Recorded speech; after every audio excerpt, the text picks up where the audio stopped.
Salve, salve pessoal, meu nome é Christian, sejam muito bem-vindos ao NAB Talks, seu podcast de carreira e liderança. No episódio de hoje nós vamos falar sobre carreira, liderança, finanças corporativas e muito mais. E o convidado é o Diogo Benck, CFO do Grupo Marista. Esse programa é um oferecimento da NAB Capital Humano, consultoria especializada em recrutamento de executivos e desenvolvimento de lideranças. Seja muito bem-vindo, Diogo. Obrigado a todos aí que estão nos vendo, nos ouvindo. É um prazer enorme estar aqui, realmente um prazer enorme. E pelas pessoas que já passaram aqui, alguns eu já conheço também, né? Então, para mim, está sendo um prazer poder estar falando com o público da NAB Capital aqui. Vai ser show, Diogo. Obrigado. Pessoal, o Diogo é um profissional com vasta experiência na área financeira e acadêmica. Atualmente ocupa o cargo de diretor financeiro CFO no Grupo Marista, onde é responsável por planejamento e reporte financeiro, tesouraria, controladoria, planejamento estratégico e suprimentos. Além disso, é membro efetivo do Comitê de Assuntos Econômicos e dos Conselhos Fiscais de entidades filantrópicas e da FTD Educação. Diogo também atua como reitor da Católica de Santa Catarina, liderando uma equipe de 550 pessoas e promovendo significativas melhorias acadêmicas e administrativas. Anteriormente, foi diretor corporativo de ensino e de negócios do Grupo Marista, onde implementou projetos de educação à distância e reestruturou modelos comerciais e acadêmicos. Sua formação acadêmica inclui doutorado e mestrado em administração, MBA em logística pelo FGV, pós-graduações em marketing e global finance, além de curso de liderança no INSEAD da França. Show de bola, Diogo! Então, cara, conta pra nós um pouquinho da tua carreira. Como é que começou isso tudo e como é que você chegou até aqui? Acho que eu sou formado em engenharia civil, né? Tá, olha e só. Uma das coisas que eu brinco bastante é que até hoje, quando eu chego nos hotéis ou algum lugar que tem que fazer meu cadastro, o pessoal pergunta, e aí, profissão, né? Eu falo, eu sou engenheiro civil. Mas eu assim, para mim, a minha profissão ou a minha formação como engenheiro civil me deu uma abertura muito grande pro que eu faço hoje, né? E então acho que assim, esse embasamento de formação da engenharia que te leva tanto para o abstrato quanto para o concreto, né, me abriu portas e a formação profissional que eu tive desde o início da minha carreira, apesar de nunca ter sido engenharia, ela foi embasada muito nessa formação, né? Nunca trabalhou ou atuou como engenheiro? Nunca trabalhei como engenheiro, eu me formei na primeira turma de 2000, da PUC do Paraná, em engenharia. Inclusive com o Gustavo, que passou por aqui há pouco, o Gustavo Ferreira, né? O Gustavo se formou comigo. Ah, olha só, olha só. O Gustavo se formou comigo, tiveram outros que passaram aqui, o Juni trabalhou comigo, né? Não sou meu, trabalhou, o Juni, o Herculano trabalhou comigo também na PUC. Olha aí. Então isso me fez com que eu tivesse uma formação que na minha visão, que me proporcionou uma passagem por diversas funções diferentes, né? Existe até um estudo de Harvard que diz que isso vai ser cada vez mais comum, né? De você ter 7, 8, 9 profissões durante a tua carreira profissional, né? E talvez a minha busca pelo diferente fez com que eu chegasse nessa carreira. Como você comentou aí, eu já fui diretor de uma área que cuidava de agronegócio, de uma fazenda enorme de café e uma outra de gado, mas já fui reitor da Católica de Santa Catarina por quase 4 anos, né? Ministrando a parte acadêmica e, enfim, né? E hoje eu estou na área financeira. Então, são coisas bem diferentes e talvez acho que essa é uma das características da minha formação profissional, que eu acho que para mim faz muito sentido, porque talvez a minha inquietude de estar desempenhando papéis diferentes faz com que eu também acabe sendo visto pelas pessoas como alguém que quer buscar alguma coisa que está além daquele papel que ela está desempenhando naquele momento. Então eu passei por várias posições, como você disse aí. Então, um pouco da minha busca e um pouco talvez do meu perfil, né? Entendi. E quando você escolheu, Diogo, fazer engenharia civil, você já imaginava lá na frente ser executivo e queria uma formação, vamos dizer assim, bem analítica? Ou ainda imaginava que ia construir prédio, ponte, casa? Então, quando eu fui fazer engenharia civil em 95, a engenharia civil ela entrou num auge bem grande de construção, né? Mas a minha história, então, daí nessa época eu até pensei, né? Porque estava num auge muito grande, a engenharia era muito pomposa, assim, né? Mas a minha construção da carreira em engenharia, ela começou no Cefet. hoje o TFPR, né? Mas era Cefet. Na época o Cefet tinha um concurso que fazia para você poder ingressar no ensino médio, e eu passei em edificações no Cefet. E na época eu fui fazer positivo e fui fazer Cefet. E daí eu fiz os dois, falei, não, eu quero o Cefet mesmo, o ambiente para mim fez mais sentido. Então eu me formei em edificações, que é uma entrada para engenharia, né? Mas a minha visão não era fazer exatamente engenharia civil. Minha visão eu queria fazer engenharia. Eu tinha entrado em edificações e acabei migrando para engenharia civil, né? Então eu gostava muito da área de exatas, né? E ainda gosto, e gostava na época também muito de relacionamento com pessoas. E a engenharia civil, ela proporciona muito isso, né? Porque você trabalha desde do pessoal que trabalha na construção pura mesmo, os pedreiros, marceneiros, os serventes, e você está conversando no mesmo momento com o dono da obra, né? Então, apesar de eu nunca ter trabalhado, eu fiz muito estágio, eu trabalhei nesse segmento. Então, para mim, a engenharia civil fez muito sentido nessas duas características que eu queria. A área exata muito forte e relacionamento com pessoas, que eu acho que talvez uma parte da construção da minha carreira, eu dou crédito a essa característica de gostar de estar com pessoas, né? Entendi. E aí, como é que começou, então, tua carreira corporativa? Então, quando eu me formei em engenharia, eu já sabia que eu não ia seguir na área de engenharia. Mas eu tinha feito no meu planejamento de carreira uma construção que me levasse para a área executiva. Então foi a pergunta que você fez, né? Mas eu não sabia ainda em que área. E na época que eu me formei em 2000, uma área que estava muito... Hoje até uma área que me formei em 2000, quase 25 anos. Março agora a gente vai fazer uma festa de 25 anos. Inclusive no TAG, com o pessoal do TAG, com o Gustavo. E... Então, essa época de 2000 era uma época que estava muito forte a parte de logística. Hoje você fala em logística, o pessoal que está ouvindo a gente fala assim, não, logística é logística, todo mundo conhece. Na época, logística era uma palavra que ninguém conhecia direito o que era. Se tinha transporte, né, caminhão para um lado e para outro, mas logística era uma coisa meio... Então eu queria trabalhar uma coisa diferente, e logística me chamou bastante atenção. E daí eu fui trabalhar na Ouro Verde, na transportadora, né? E daí na Ouro Verde eles eram transporte puro, mas estavam começando muito com a parte de logística, com armazéns e entrega just in time e tal. E eu fui para essa área de formação na área de logística. E como eu era engenheiro, tinha muita habilidade com números, eu fui trabalhar na área de custos.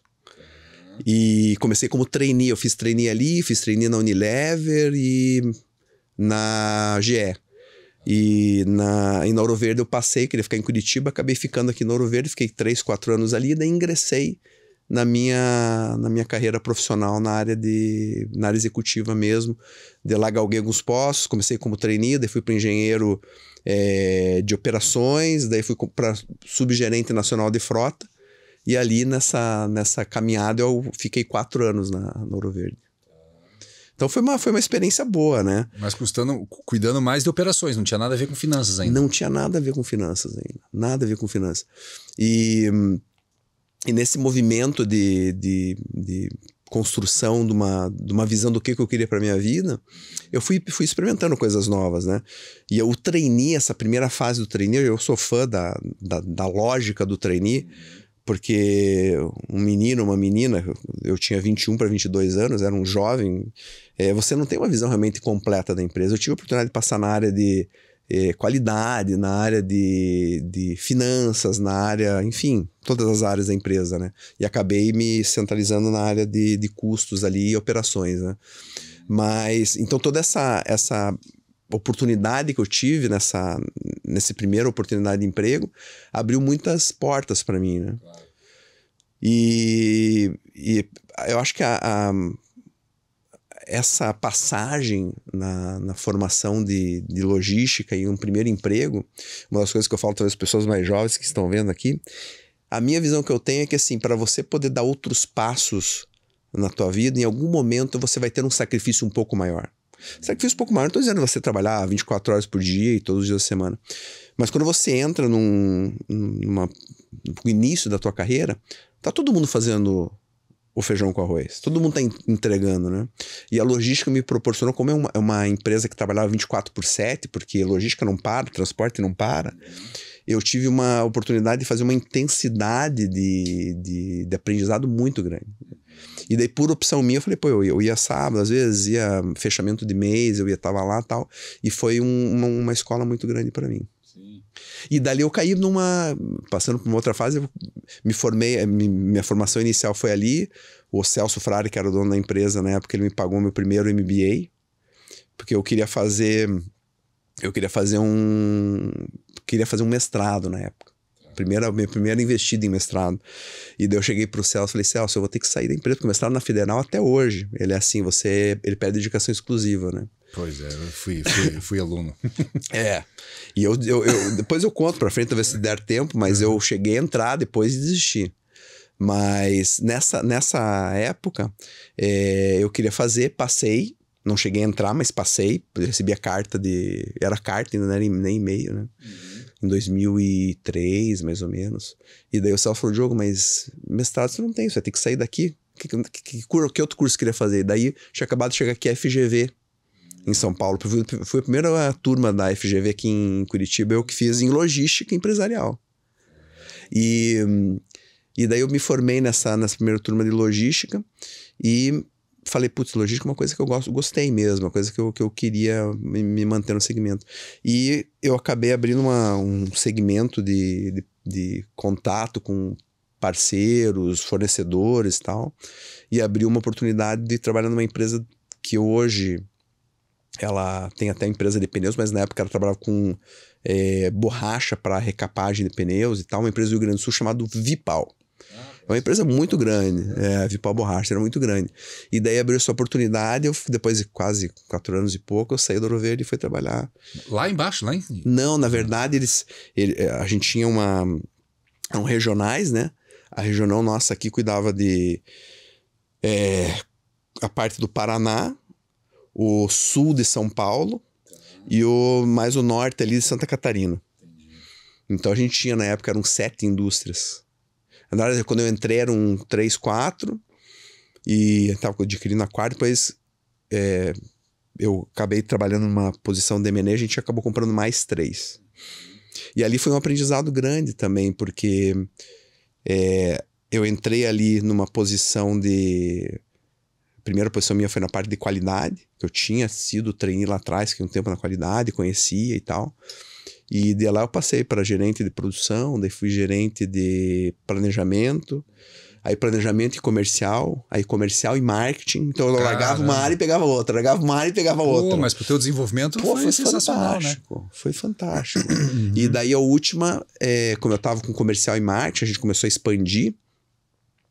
E daí eles queriam expandir, comprar empresas, e eu comecei a fazer, como era planejamento, comecei a fazer projetos de viabilidade para adquirir empresas. E daí a gente criou uma empresa em Sorocaba, uma em Cuiabá, tinha Mato Grosso também, uma parte de Mato Grosso a gente estava ali também, Cuiabá, e uma em Florianópolis. E daí acho que esse foi um aprendizado muito grande, que até hoje é um diferencial para mim, que é trabalhar com M&A, né? Para qualquer empresa hoje que você está de maior porte, você ter o conhecimento das lógicas que regem o M&A, ele te abre uma porta muito grande para você saber onde investir, como investir, de que forma investir, né? Foi uma grande... show de bola. E depois da Vipal? Depois da Vipal... Bom, na Vipal teve também uma passagem de novo do meu mestrado, né? Conte para nós, então. Então eu vou contar para você, porque, bom, primeira inserção do mestrado, o Celso me barrou, né? A segunda inserção do mestrado, eu já estava também uns 3, 4 anos na empresa. Isso é uma característica importante em mim também, não porque eu busco, porque depois do Marista também aconteceu as mesmas coisas comigo, de tempo, né? Mas a cada 4 anos no máximo, eu tô fazendo uma mudança na minha carreira, né? Às vezes dentro do Marista, né? Marista eu fiz agora essa semana, inclusive, coloquei no meu LinkedIn essa semana, fiz 15 anos de Marista. Mas na Vipal ali, quando eu cheguei, eu tinha passado por todas as áreas, tinha adquirido todas as empresas, tinha passado por planejamento, marketing comercial e tal. E aí eu cheguei pro dono da empresa, eu passei de novo no mestrado da Federal. E aí eu falei, como é que eu vou falar com ele, né? Porque o cara era próximo meu, não era assim, a gente famílias próximas e tudo. O regional a gente tinha uma amizade muito grande. E daí eu falei, Adalberto, então, mestrado é uma coisa que eu quero fazer. Eu já tinha começado a namorar a Manuela, que é minha esposa hoje. E daí eu falei, eu sei que daqui a pouco eu vou casar, vou ter filho, daí fazer mestrado com filho é mais difícil, eu ainda quero talvez fazer um doutorado. E fica tudo mais difícil e tal. Então, e o mestrado da Federal exige exclusividade. E o Federal ainda deixa de dar algumas consultorias, aula, mas emprego mesmo, carteira assinada, você não pode, não tem como. Daí ele falou assim, mas então fez algumas contrapropostas. Falei, não dá, porque é um projeto de vida, não é só a parte financeira e tal. E aí ele perguntou pra mim assim, tá, mas quando é que você precisa sair? Isso era, sei lá, outubro, novembro, né? O mestrado começava em fevereiro. Daí eu falei assim, não, tenho tempo, não tem pressa, só no que vem e tal. Daí ele falou, então vai ficando. E o vai ficando dele foi novembro, foi dezembro. Aí dezembro eu falei, depois da virada de janeiro tem que começar as aulas, né? E daí eu fiquei, e daí quando eu podia ficar consultoria, eu fiquei como consultor lá ainda trabalhando. Mas eu comecei o meu famoso mestrado, na minha cabeça já estava alguns 6 anos, mais ou menos, buscando, comecei o meu mestrado. Mas a minha visão, essa é uma coisa interessante também de mestrado, antes a gente se aprofundar um pouquinho na carreira educacional também. Para mim, o mestrado, ele tem uma visão de, assim, independente de você querer seguir a carreira de professor, que acho que em algum momento eu posso voltar para ela, mas não foi uma construção de carreira exclusivamente para a docência, mas eu vejo o mestrado como um complemento importantíssimo para a área executiva. Fora do Brasil, você acompanha, é mais comum, né? Um mestrado, um PhD e tal. E eu vejo o seguinte, na medida que você vai se desenvolvendo, o mestrado, o doutorado ou os conhecimentos e o título da formação acadêmica, ele se complementa muito à tua experiência prática. Eu acho que o que não dá certo é você só fazer a teoria, mas não ir para a mão na massa na prática. Essas são umas discussões que eu tive com alguns professores meus de mestrado, doutorado, né? Eu tive ótimos professores que tinham essa experiência, mas é uma coisa que não fecha. E o mestrado, então, para mim, tinha essa visão. Eu ainda imagino isso, né? Vai chegar um certo momento, eu tô hoje com 46, né? Faço 47 mês que vem. Vai chegar um certo momento, pode ser 5, pode ser 10, pode ser mais, que você vai estar ficando mais cansado pro ramo executivo, mas você começa a ter outras posições de transição de carreira que a maioria dos executivos fazem, que é o conselho ou consultoria, né, específica e tal. E acho que o mestrado e o doutorado, essa era a minha visão lá de trás, quando eu queria fazer mestrado. Que eu achava que poderia, ainda acho, e acho que o caminho é o correto mesmo, ele pode complementar muito a capacidade tua de fazer essa migração com consistência e com bagagem que te posicione muito bem nessa nova fase de vida lá para frente. Então eu tinha 20 e poucos anos, hoje eu estou com 46. Então essa construção do mestrado, de encaminhamento do mestrado foi importantíssima para mim. E está sendo, né? E não é comum, né, cara? Você comentou aí na tua resposta, né? Primeiro, né? Aqui no Brasil não é muito comum o cara ter uma carreira corporativa e acadêmica ao mesmo tempo, né?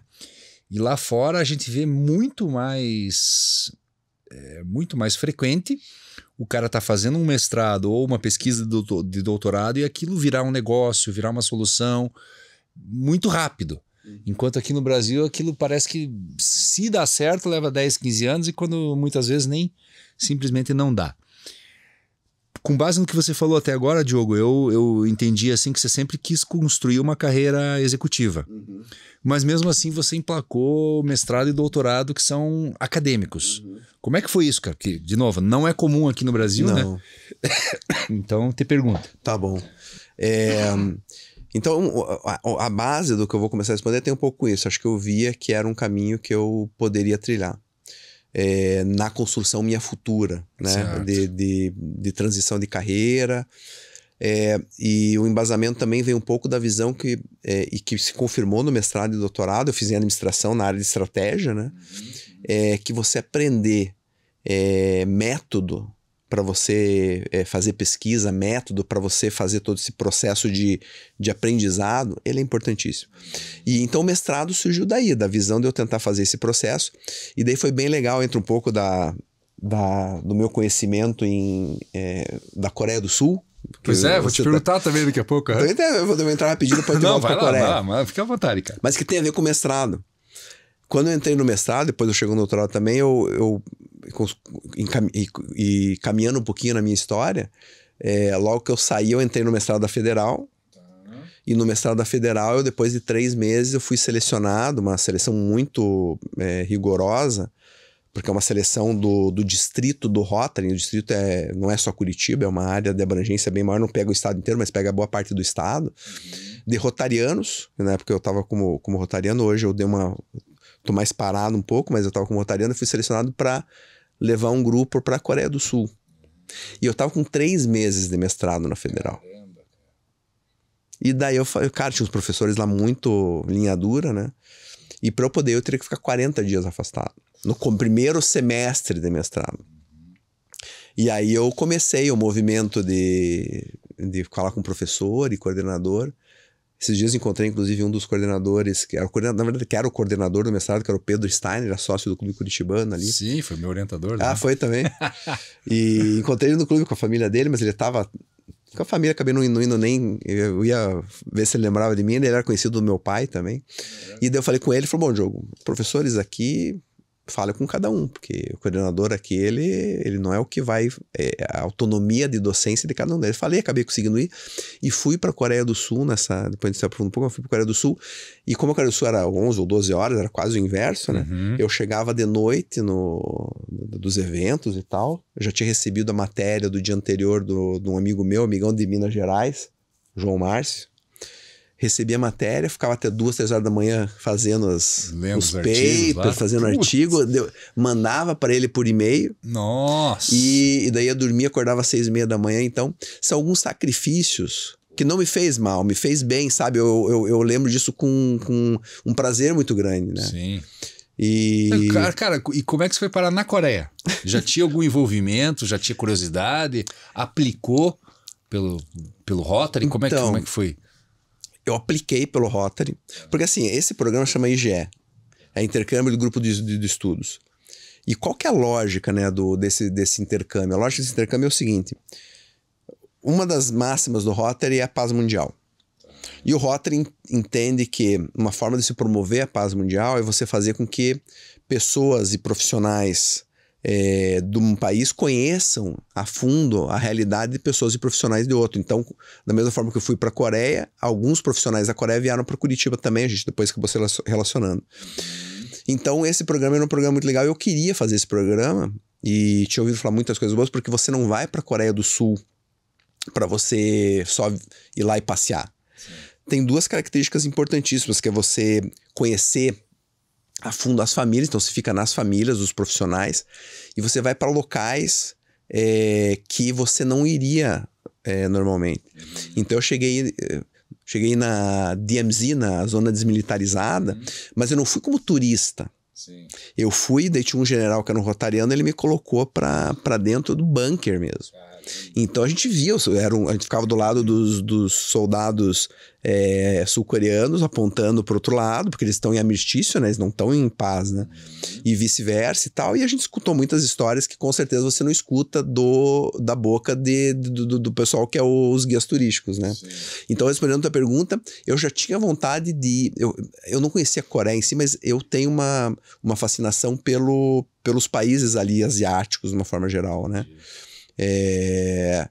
Inclusive eu falei pra Manuela, minha esposa, falei, eu já tenho falado algumas vezes, eu quero ir de novo pra fazer Japão, Coreia com as crianças, pra poder levar elas pra uma realidade diferente, né? Então esse é o primeiro ponto, uma coisa que eu queria quando eu fiquei sabendo que era Coreia, me deu mais vontade ainda de ir. E o segundo é esse programa, como é um programa que você faz um aprofundamento na cultura e nas empresas de uma maneira muito única, me chamou muito a atenção. E daí eu acabei me inscrevendo nesse programa. Esse programa ele tinha várias etapas de passagem, né? E a última etapa, inclusive, era uma baita de uma dinâmica com todos os finalistas, onde ficava uns 10 rotarianos em volta, assim, e analisando o comportamento e tal. E daí depois eu falei, o pessoal que me escolheu, inclusive um deles que... Eu falei com ele essa semana aí, que era o Douglas Giner, que é um alemão, rotariano. Ele disse, Diogo, você passou por causa da tua capacidade de dirimir conflitos. E foi muito engraçado, porque daí quando eu fui pra Coreia, primeiro dia que eu cheguei com a minha equipe lá, o pessoal ainda lembra disso, a gente fala bastante disso. No primeiro dia deu um estresse entre 2 deles. Mas um estresse pesado, assim. Que um tentou se impor em relação ao outro. Uhum. Eu tinha acabado de conhecer as pessoas, assim, no dia a dia. A gente tinha feito muitas reuniões de alinhamento, mas assim, no dia a dia, de você estar passando 24 horas junto e tal, era a primeira vez. E eu era o mais novo. Na época foi 2009. Eu tinha 32, o pessoal tinha tudo 40. Mas você que era responsável pelo grupo. Eu era responsável pelo grupo, apesar de ser o mais novo. Eu era o líder do grupo, eles eram não rotarianos selecionados também. Ok. E daí, e uma das coisas que eu acredito muito é você realmente ser muito transparente. Cheguei e todo mundo falou, vamos para um quarto conversar. Pô, vamos ter mais 40 dias, pô, a gente... se a gente tiver esse tipo de coisa aqui, ninguém vai aproveitar. Enfim, um papo que a gente sempre tem, né, de aproximação. E eu acho bem importante esse processo de você falar, saber quando falar e falar o que você está pensando. Talvez se eu tivesse falado ali no carro, tentasse repreender, por mais pacífico que fosse a repreensão, mas tentasse repreender qualquer um dos dois, ia piorar a situação. Então acho que você saber repreender na hora certa, aquele famoso ditado, né? Você elogiar em público, mas você criticar em particular, né? É importante. E daí fui pra Coreia por causa disso, porque era um programa que eu queria muito ir, e era uma região que eu até hoje quero voltar para lá, ainda tenho contato com algumas pessoas de lá, porque é uma região que eu fiquei extremamente impressionado com o povo, com o desenvolvimento, com a história, né? A guerra até 1950 e pouco, e o que construíram depois, a visão que eles têm do povo norte-coreano também, sabendo que é o mesmo sangue e podem se complementar em algum momento, mas da dificuldade que tem eles. Cara, é riquíssimo, né? Sim. E é um povo guerreiro, né? Um povo que ficou sempre pressionado por China, por Japão, e então é um povo que tem um senso de união muito grande, né? Sensacional, cara. E nesses 40 dias, qual foi a programação? Cara, eu até ia trazer para você hoje. Eu tenho uma caixa até hoje da Coreia. E eu tenho a caixa e tenho uma camiseta da Coreia, que foi muito legal, que eu vi o jogo Brasil e Coreia do Sul. Lá no barzinho da Copa, né? Copa, que a Coreia perdeu, né? E eu tenho até hoje uma caixa assim, e foi fantástico, porque a gente foi em empresa. Bom, como é que funciona o programa depois que você vai pra lá, né? Eram 4 liderados e eu como líder, né? Cada liderado era de uma área. Um era da área de varejo, outro era da área de educação, outro era da área de gás, da Copagás ali, o diretor de RH da Copagás. E o outro era uma artista de teatro, a Carla, fantástica. Depois ela virou roteirista e tudo, ela é fantástica. Então cada um, e eu era, na época eu estava trabalhando estava no mestrado, mas tinha trabalhado lá em logística, tal, na área executiva de uma forma geral. E daí o Rotary organiza entre essas 5 profissões empresas para você ir visitar. Puxa, que legal. E você vai com os rotarianos e você vai assim no detalhe da empresa, né? Então você vai ver peça de teatro, você vai ver colégio, conversar com as pessoas da educação de colégio, desenvolvimento de espaços. Perto de Incheon tinha um espaço, na época eles estavam construindo, era uma zona industrial, que era uma zona super degradada, eles estavam renovando a zona, tal, com gás renovável do lixão que tinha lá e tal. Enfim, vai visitar vários locais, né? E foi um movimento de aprofundamento e de conhecimento ali da cultura, onde eu dormia na casa dos rotarianos, com a família deles e tudo mais, quase como um intercâmbio quando você é jovem, né?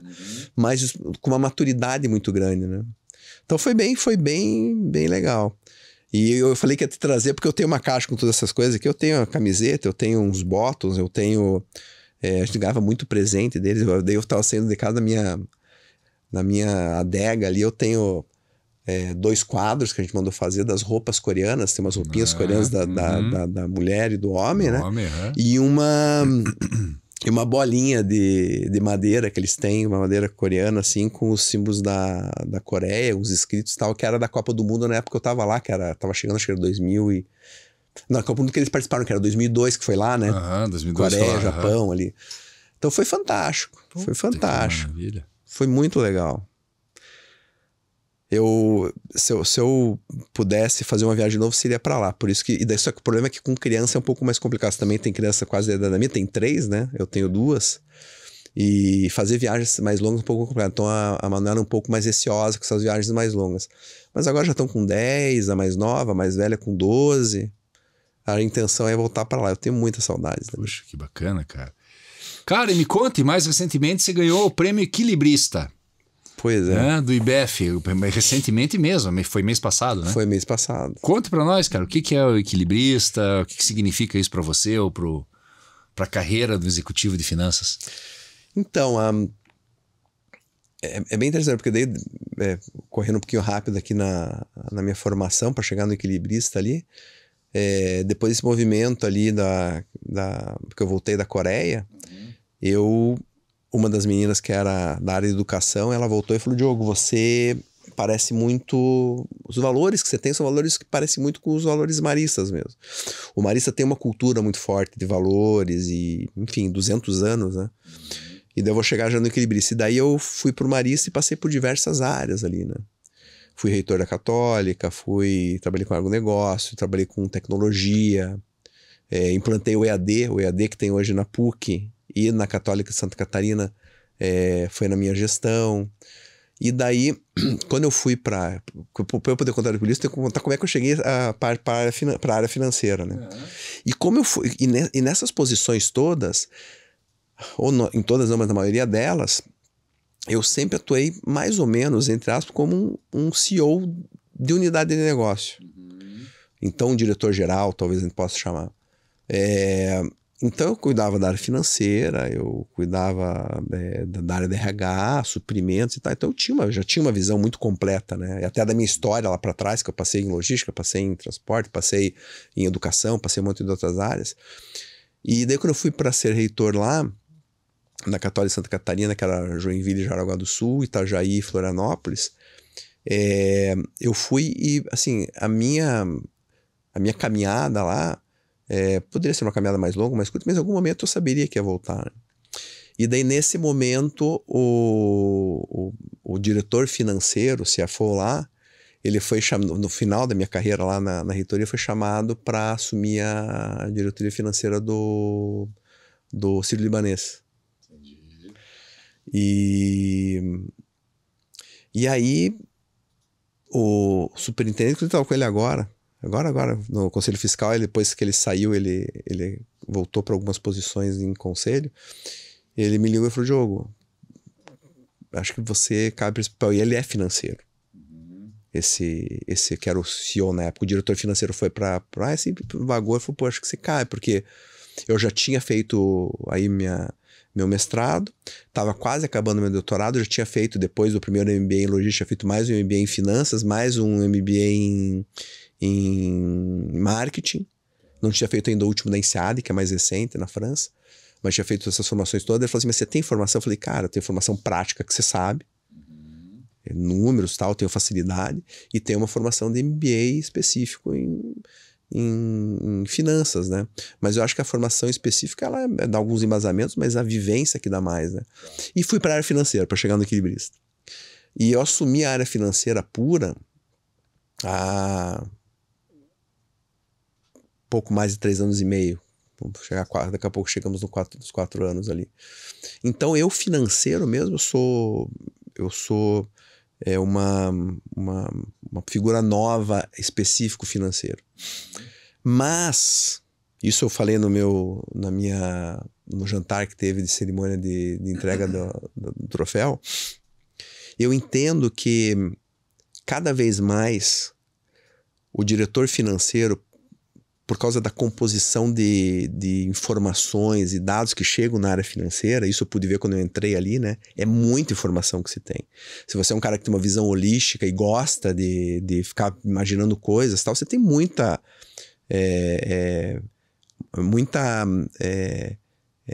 possibilidade de trabalhar, né? Porque você conversa com todo mundo, você tem todos os dados, porque a minha área ali, ela tem uma área, embaixo de mim tem a parte de contabilidade e controladoria, a parte de planejamento financeiro, planejamento estratégico, tesouraria e operações financeiras. E daí eu tenho os BPs dentro de cada frente de missão, né? PUC, Católica, FTD e Saúde, né? Então assim, você tá com tudo. E por que eu tô falando isso para você? Porque daí quando eu, teoricamente pelo tempo de formação minha, eu não, de formação na área financeira, eu não sou o cara mais especializado. E depois até eu posso falar um pouquinho sobre isso também, da visão que eu tenho sobre executivos, né?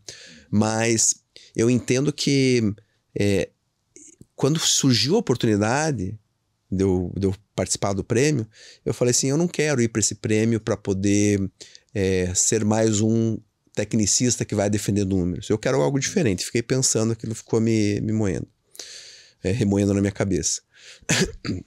E foi bem interessante, porque depois que saiu o superintendente, fazendo um parênteses aqui, que era um baita de um cara financeiro, e ele se aposentou executivamente, mas hoje está em conselho e tal. O CFO, que que ocupava minha posição, que tinha saído, voltou para ser CEO. E era um cara também muito ativista das causas financeiras, um cara que gosta muito do IBEF, que gosta da área financeira, né? E ele me incentivou também. Então ele falou, pô, João, por que você não participa? Eu falei, pois eu tô pensando e tal. E daí eu falei assim, juntando com a primeira parte, eu falei assim, ele me incentivando e eu falando assim, pô, mas é uma coisa que eu não quero entrar para ser tecnicista. E daí eu comecei a pensar assim, mas o que eu represento dentro da área financeira, né? E daí eu falei assim, eu quero quebrar o paradigma. E daí eu comecei a trabalhar alguns meses antes com a ideia de montar juntar os projetos que eu tinha feito, de mostrar como é que um financeiro estratégico pode fazer diferença dentro das empresas. Um financeiro que seja menos aquele cara, quando você fala, às vezes eu não tenho mais carro, né? Eu vendi meu carro, você viu que eu cheguei aqui, você não viu, eu cheguei aqui, eu cheguei com o guarda-chuva, eu por opção não ando mais de carro. E daí quando eu pego muito Uber, o pessoal fala assim, você é financeiro. Eu não falo que eu sou diretor, eu falo, você tá trabalhando na financeira. Então você é o cara que fica segurando dinheiro, você é o cara que... ou você é o cara da grana. Então, tem a chave do cofre. Então assim, e bem isso daí. Então, assim, pô, eu não quero mais essa ideia. E daí eu estruturei o meu storytelling do Equilibrista, contando um pouco como é que 3 projetos... trabalhando de forma coordenada, orquestrada pela área financeira, mas com o apoio de todas a gente chama negócio lá no Marista frentes de missão, porque a gente entende que cada uma delas tem uma missão que é muito mais do que ganhar dinheiro. Como é que o financeiro fez para poder ser um financeiro estratégico e orquestrador desse processo. E daí eu construíram 3 projetos, um deles... porque quando a gente fez agora a reestruturação do grupo, a rede de colégio não está embaixo mais da minha área, estão todos os demais negócios, a rede de colégio começou a virar, eu ainda fui diretor da rede de colégio, como financeiro também, mas a gente começou a ver o seguinte, a rede de colégio é uma coisa muito específica. Então a gente tirou a rede de colégios, eram mais 20 colégios na época, e juntamos com a rede de colégio do resto do Brasil. Porque o Marista tem algumas regiões. Nós somos uma região, tem uma região mais para o norte, uma região que é só o Rio Grande do Sul. Juntamos todos os colégios, são mais de 100 colégios hoje. Mas por que eu estou contando isso? Porque, para contar dos projetos que eu fiz. Quando a gente teve a saída que o Júnior estava aqui, agora ele é o superintendente da rede de colégios, né? Quando a gente estruturou a rede de colégios, a gente fez com que desequilibrasse o custo corporativo, podendo inclusive perder a sustentabilidade, porque você tem volume, de repente você tira 1/3 do volume, fica 2/3 aqui, você poderia ter um desequilíbrio, a gente tinha que fazer esse turnaround rápido de reequilíbrio, sustentabilidade pela eficiência. Então um dos projetos era rever todos os contratos, eram mais de 300 milhões em contratos. Um outro projeto era a gente rever spans de estrutura organizacional. E um terceiro projeto que a gente tinha da estrutura como um todo era a gente conseguir fazer com que implantássemos processos de tecnologia, automação, inteligência artificial e tal, muito forte a automação, né? Para que a gente conseguisse uma maior eficiência, para a gente poder voltar a um equilíbrio. Uma das máximas da administração é quando você vai por volume, e daí você diminui custo, ou você vai por personificação, né? Personalização, você personaliza e você aumenta custo, mas você entrega exatamente o que quer. E a gente estava saindo de um volume grande e perdendo eficiência. Então a gente montou esse projeto como um todo, e a gente em um ano fez um turnaround, reequilibrou a instituição de novo, a parte de custo corporativo, que representa nas empresas hoje de 3% a 6%, né? Então ele para margens que você tem hoje em educação, que pode ir de 8% a 15%, ele faz muita diferença. E daí eu comecei a escrever um projeto, e daí cada um tem a sua forma, né? Mas eu sou uma pessoa, até por causa do engenheiro, eu sou uma pessoa de planejamento também, né? Então eu comecei com a ideia, fui estruturando, tirava algumas horas de sábado ou de domingo, ou um dia à noite para poder ir desenhando o projeto. E fui desenhando o projeto com essa visão. E a Bruna Haddad, que foi a que ganhou o equilibrista no anterior, ela é CFO e também suprimentos da VAP. O dela foi totalmente diferente. Ela contando que ela estava no hospital com a filhinha dela, tal, quando recebeu o recado, então já foi tudo um negócio meio diferente, né? Mas a filhinha dela recuperou tudo. E o projeto dela também ela mandou no último dia. Ela estava na correria e tal, mudou o projeto. Então, cada um tem o seu, mas o meu modelo foi esse, para poder entrar no equilibrista de uma maneira muito pensada, planejada e tudo mais. E daí, quando eu mandei o projeto, aí um dia eu estava no Marista, o pessoal me ligou e falou, pô, fez até meio com teatro, tal, então, sabe como é que é disputado, tal, mas você ganhou, tal. Então, foi bem legal, assim, foi bem legal porque foi uma construção, um incentivo, como eu falei, das pessoas que passaram por mim, do meu superintendente atual, que é o Maurício Sanforlin, do ambiente que eu estava envolvido e de projetos que vão caindo na tua mão e você tem que saber, talvez olhar aquele projeto como alguma coisa que você vai crescer e que lá na frente você vai poder contar uma história, né? Eu acho que isso é fantástico, você poder contar histórias do que você passou é muito legal. Pô, sensacional, cara. Muito bom. Parabéns, então, né, pessoalmente, pelo título aí. Obrigado. Cara, então, aproveitando, cara, deixa umas sugestões aí de livro, podcast, o que você está consumindo aí?